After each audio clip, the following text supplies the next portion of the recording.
Here we are at Paul's. Look, we're not even in the garage. We're out in this beautiful weather. I came here before it gets hot, which it gets hot at 8:30 a.m. Right, and then it'll start to rain later. So right, so I'm here at 7:30 a.m. so we can get this done without dripping sweat. Look, the car is out of the garage. That must mean one thing. It runs, right? Absolutely. I'll start it up in a second. Everything back together, relatively clean. I'm going to do a little more detailing under here, but yeah, it started right up, ran perfectly. New timing chain tensioner is in there. We preloaded that with oil, and when it started up, it was absolutely silent and beautiful. How was that relief when you heard it start and run? Oh, huge. I was nervous about a couple of things. One, to make sure I had timed it right, but I made a paint line and it was fine. The other thing was the tensioner, of course, and the chain itself. All the things that we had done to it, I was like, any one of those things, if they fail, would be really, really bad. But it was okay. And how many miles have you put on it since you got it back running? About 150. Nice. Yeah, about a half a tank of gas. Nice. You know, every time I watch the video, I wonder, when are you going to paint these black? When I do the AC, I'm going to be replacing this anyway. So yeah, I plan to redo all those satin black. This will be satin black again. And then I'll just do a really good cleaning and detailing of all the paint work under here. It's just chalky and nasty. Yeah. Is this raw aluminum? Yeah. Yeah. Yeah, it's just bare aluminum. And it's going to get, the top will get polished. This will get probably brushed. Describe to us what it felt like running that chain around. I know it had to be tedious and like a lot of anxiety built up in there.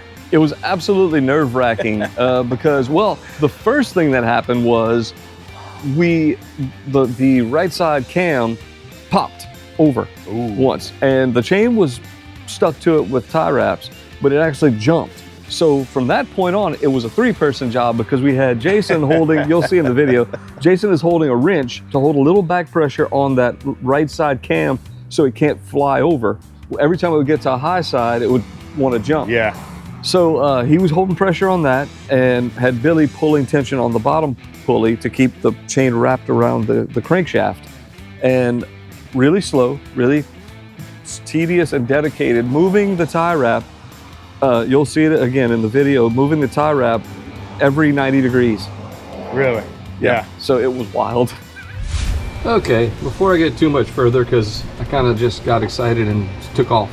I tell you what, for the complete pain that this is, I'm going to enjoy the hell out of this car once this is done, because this is stupid. I had to pull the alternator off of this side, power steering pump off of this side, alternator bracket right there. That was sticking out right here to hold the alternator. This plate, which has a bolt holding some wiring junk, it's not in the way. That plate bolts this, and that's the adjusters and everything. I had to pull the distributor, which I marked for timing purposes. You can see the white line, and well, you can't see it on that, but there's the timing chain guides. See how brown and nasty they are? You'll see the new ones later. That brown and old means brittle, so they could break, and if they do, they fall down into the engine and potentially knock this chain loose or break this chain or jam it or whatever, and it's bad news.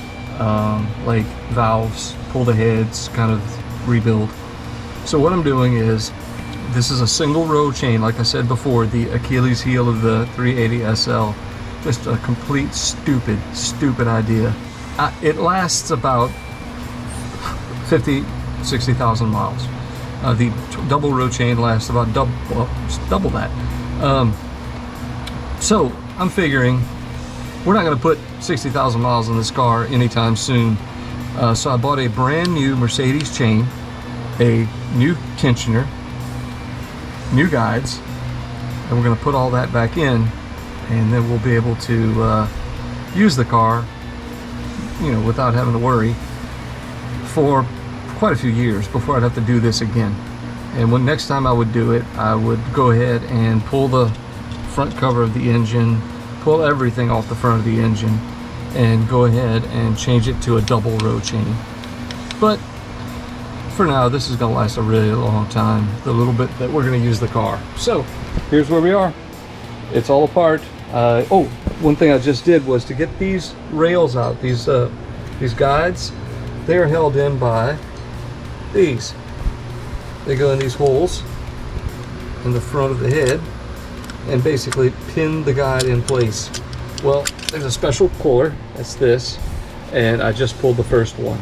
So I'm going to pull the rest of those and get these guides out, get the new guides in, and that way when the new chain gets here next week, I'll be able to go ahead and roll the new chain through. That's going to be interesting, and everything should be tight. Just want to demonstrate how this works. You screw the tool into the pin, the end of the pin, and then start to tighten this large nut like so. And what it does is pulls here and the pin, and I don't know if you can see it, but the pin is coming out slowly, and all of a sudden it'll just get real loose and I'll be able to take it out by hand. And this, I think I can change this. Okay, so now it's loose. I can't really pull this pin out because this is going to fall now. So I'm going to go ahead and pull the pin with the camera off, and I'll compare these two to show you. Okay, guess I was wrong. I seem to remember being able to, and I almost could pull this one out without the sprocket being off, cam gear sprocket, but couldn't quite get it out of there, so I just stuck a pin back in it. I'm going to go ahead and pull this one. This one over here, of course, you have to take something else off. The thermostat housing has to come off. Or, it's not really, no, that's not the thermostat housing, but just a connector, a pipe. And anyway, this has to come off anyway, so I just have to pull these, and then I can get to this last one. This one is the tensioner over here, so that comes out. But I do have to pull both of these gears. Scary stuff. I'm going to pull them off. I'm going to take the chain off and tie the chain out, tie wrap it somewhere, zip tie it, so it can't fall back in. And when I put it all back together, I'll retime everything, and then we will suck the new chain back through once that gets here. But I'd like to have all the guides changed by, well, before then. But it's not a huge hurry. This doesn't take much more time. I'll pull this pin that I have all set up right here and probably call it a night because I don't feel like taking anything else off of here. Kind of in the middle of this process. This one goes in without removing the chain. That's a new one, that's an old one. Here's the old one. You can see this plastic turns brown. These aren't very brown. I've seen them worse, and they get brittle. This one probably would have been okay. Not much wear, but don't matter. It's old, change it. I'll also be changing the chain, but to get this is the tensioner. And then on this side, you see I haven't pulled the bolt off yet, the nut off yet. I'm sorry, bolt. You do not want to drop anything into this cavity because bad news. So anytime I'm working around this kind of stuff, stuff a rag in here and just make sure that if this falls, it'll just fall on the rag, because good Lord, that would be terrible. So anyway, I'm going to take this bolt off. I'm going to then pull off the cam gear and tie the chain off somewhere, lay it, piece of safety wire or something, just so it doesn't fall in. As long as this, and the crankshaft stay on top to dead center, I can put everything back together with this chain. Then what I'm going to do is, once everything's back in with new guides, all this stuff can be back on the front of the engine, we're going to roll a new chain through all the way around everything, and then it'll have a new chain and new guides, and it should be good for 40, 50, 60,000 miles. It's going to take us forever to put that. So that's why I'm doing it this way. It's not an everyday car.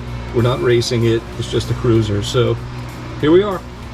Another little note to point out is I just put a little spot of paint here and here. Not that it matters, because as long as all this ends up back on top dead center and you can change it, it'll just make it easier. I'll just throw it right back on with this, and this lined up. So no big deal, just something extra to help line it back up when it's time to go back together. Okay, I know I keep forgetting to get the actual removal of this crap, but I get excited, you know. So under here, there's a middle link, and just like the inner and outer tie rod ends, they're just worn out. It's loose and crunchy. This is again a brand new part. That's the Mercedes part number on it right there. It's got the, well, it did. I hit it with the air hammer. That's the little Mercedes logo right there. This is the original piece. The entire steering linkage system was just absolutely worn out. So I'm about to put the new one back on. I got one from Auto House AZ. I also, I don't know if you can see that, just put a new shift bushing in. Still have to put the back one in, and then the two for the shifter itself. But this is coming along. Timing chain should come in tomorrow, so I'm trying to get all this done before the timing chain gets here so I can roll. Okay, nobody talk to me right now because I'm sweaty and aggravated. This is a pain in the butt. This is the shifter console or whatever for the car, for the 380, and so there's a circlip here that I pulled off, and then thought, oh yeah, I'll just stick the new bushings back in. Well, oops, I lost, not looking at it, but anyway, that's one of the new bushings, and it's easy when it goes here. Now, realized the only way to get to this one is to disassemble all this mess. So I have to do that. But anyway, I'm just having fun complaining. Also going to replace this bushing, which is this that gets pressed in to here, and the other one is already done, the one on the transmission end. So for all this trouble, when it's all said and done, this thing is going to ship like it did when it was brand new. So that'll be nice. All right, I've gotten all the sticky residual mess off of the shaft. I'm about to push the bushing into that, and the new bushings in this piece here, that goes this way on the floor, and the shifter fits inside of it. I'm going to put a little bit of silicone grease on that, a little clear silicone grease, and after I install that bushing, we're going to put it all back together. So they make a special tool, a special pair of pliers for this, but what I do is just put a socket that's bigger than this or bigger than the hole, and put a little silicone grease on there and watch it go, we hope. Oh, there it went, just seated, almost. Let's see.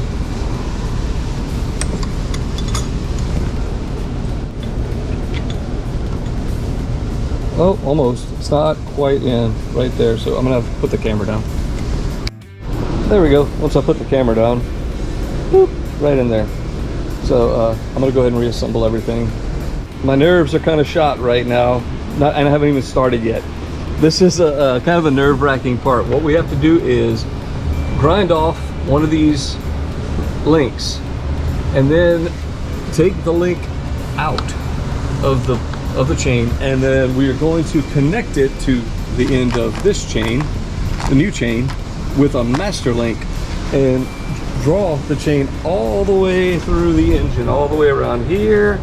We're going to see the master link, and then it's going to come back up here. At that point, we will have the new chain all the way around, and the old chain will be hanging out over here. And then we will remove the master link and put it in from new chain end to end. Let's see how that works out.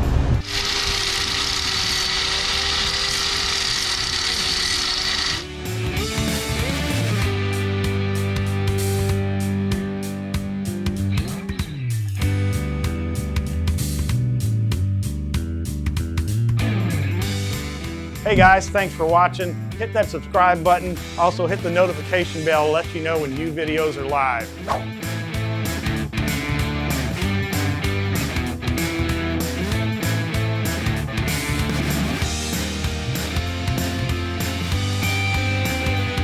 A little bit of an update.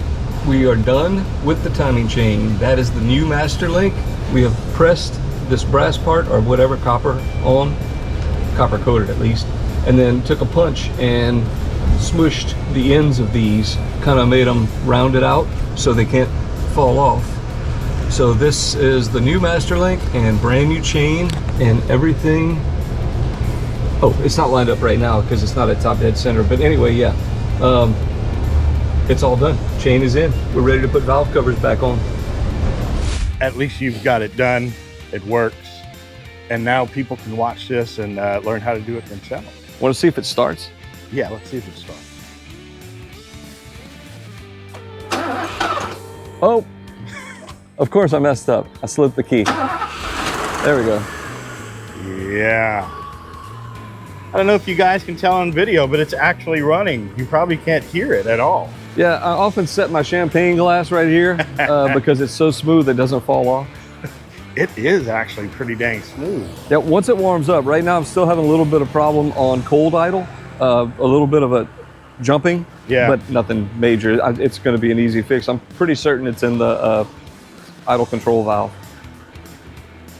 And just like on every other traditional old car, you change the timing by turning the... Yep, this one still has a distributor, old school distributor with a lock bolt, and you just set the timing there. Now, we just talked about this off camera, but I asked what this is, and this is actually the fuel line coming from the gas tank.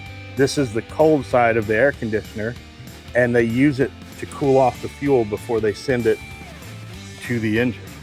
Yeah, it makes the fuel more dense, I guess, and allows it to burn more efficiently. It's on all the SLs that have AC, of course, but kind of genius, a little bit unnecessary, but it's one of those over-engineered Mercedes things. Right. And that's it, guys. It's really just that simple, right? Just that simple. He's gonna do exactly what you guys need to do, and that's buckle up, put it in gear, and Drive it.